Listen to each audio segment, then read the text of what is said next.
Well, good afternoon and welcome back to a new video. So today, this one's been on my mind for a while. I thought it'd be a really cool idea to show you just the ways that I have learned to take better portraits pretty much instantly. So I will be using my lovely girlfriend here to take the pictures. She's in. Are you gonna come in or not? I'm gonna have to do it again now. For this example, I will be using my lovely girlfriend, Esther. She is going to be our model for this evening, and we are losing the light, but we're going to be using 5 different tips I have learned over the time, which is going to help you take better pictures in the long run. So today we'll be using the Sony a7 IV with the Sigma 85mm lens, only because we're going to have a very broad range of f-stops available to us, and I can really show you what I mean. So without further ado, let's get into it. So the first one I want to talk about is using objects in your surroundings to really accentuate your model or your portrait, whatever you're taking the picture of. So for example, don't just take a picture like this, because it ain't going to look any good. Instead, use what you've got. So I'm going to go over here on an angle so you can really see exactly what I mean. So I'm going to be using this old rusty post, which looks quite nice. As well as this, you can also use the floor or the ground or the concrete, whatever you're using. So here I've got a bit of dirt, which looks a bit average, but if we use it as our foreground, it's going to look quite nice. So I'll show you what I mean.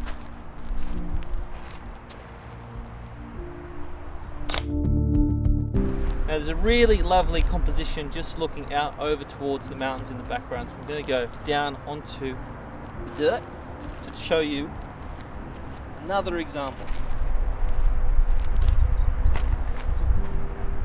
So we're just going to be taking a pure portrait here. 1, 2, okay. Hold that. So the next one that I really want to talk about is using leading lines for your composition. This is probably one of the easiest things you can do, and it doesn't matter about the lighting conditions. The light is very important, so as like a little side tip, a little side note, use the light to your advantage. Try to avoid shooting in the midday sun, because it's going to create really harsh shadows over the face and it's not going to look very good at all, and you'll have to use artificial or natural shade like trees to really break up that light. So if you can use the late morning or the afternoon light to your advantage, that is the best way to do it. But if you can't, then just try and shoot in a place that's not going to be too bright. But leading lines, again, another super cheap and free alternative, is just using the lines in the composition to get your photograph. So as you can see, I have lined myself up in quite a nice leading line area. Now this is just a pretty plain and simple path, but using it for portrait photography is really going to make your subject pop. Let me show you how. Okay, so I'm going to be using, so just go a little bit to the left here. So I'm just going to be using the line through the trees here to really capture the essence of this picture. Really quite a lovely backdrop and forward drop, like the front, the subject. Now also, we are shooting around 1.4, but most people when they get their first lens are going to have to shoot between f2.8 and f3.5. So I'm going to show you what that looks like on a pretty standard f-stop. So we're going to go and shoot at f3.5 and I'll show you what I mean. Okay. Step back a little bit. So that's f3.5 and it's still quite nice because we are using the leading lines, and then because it's not so blurred out, you are still getting a bit of a sense of where you are. Now if we go down to f2.8 and we get in a little bit closer.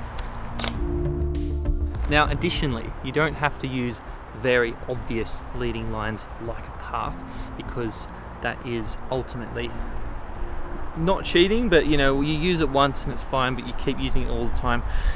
You know, you'll get bored of it. You'll get bored of it, and that's the most important thing. You don't want to get bored of it, because then it just loses its magic, its pizzazz. So what I'm seeing here is quite a nice natural leading line that's not really a leading line. Now you can't really see it, but through the lens of the camera you'll see exactly what I mean. We have got clumps of grass that go through, and then it sort of just pops out again using the leading lines to your advantage. You can either go close up or you can go far out. So I'll show you both examples.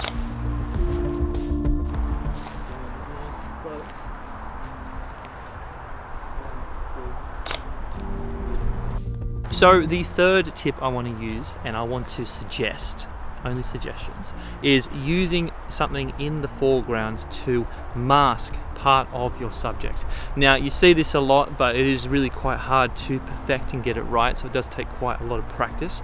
But I will be using this tree here to put in front of my subject, in front of Esther, to again just make that photo just pop just that little bit more. So let me show you.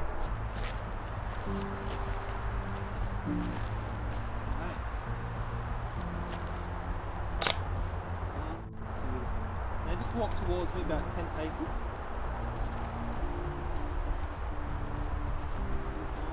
Stop. Okay, go that way a bit. Stop. Great. Now look off that way like you just did. So I'm going to shoot up this way, so maybe step back a little bit. I'm going to use the bottom part of the trees. That's it. Yeah. Alright, so the fourth tip, I think I'm on the fourth tip, is using the rule of thirds, but not using it like everyone tells you.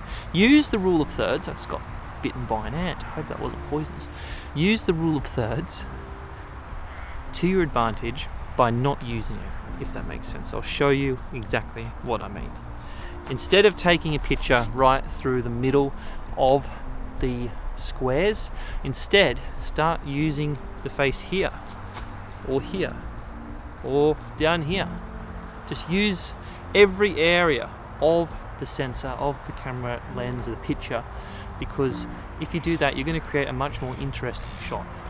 Again, I'll show you some examples with someone that's prettier than I am. Okay. So this is a shot directly through the middle. Perfectly good, perfectly nice, quite, standard, a nice looking shot. But instead, if you were to use it up here, lovely. Or even here. It's going to create a much nicer, much more interesting shot. I'm going to step back here. 1, 2. Beautiful. You're going to go up nice and close. Now look at me with your eye. No, look at me with your eyes. That's it. Now the last thing I want to talk about is distance. So you see how as I get closer, the composition changes. As I go further back, it changes again. So distance is a hugely important thing. Now, if you are shooting with prime, then distance is even more important because you have to actually walk. That is your zoom. Your zoom is your legs, as I've said in many of my videos. But if you are using a zoom lens, you can get a little bit lazy, but that also means you have more of an opportunity to walk and use your legs to zoom and get that extra distance in to create a more compelling subject. So, I'll show you what I mean. So the closer you get to a subject, the more blurred out they're going to be. I will take this picture at f2.8 as standard, just to show you that if you take a picture from here, you're going to be able to still see a lot of the background. But if you get in much closer, the background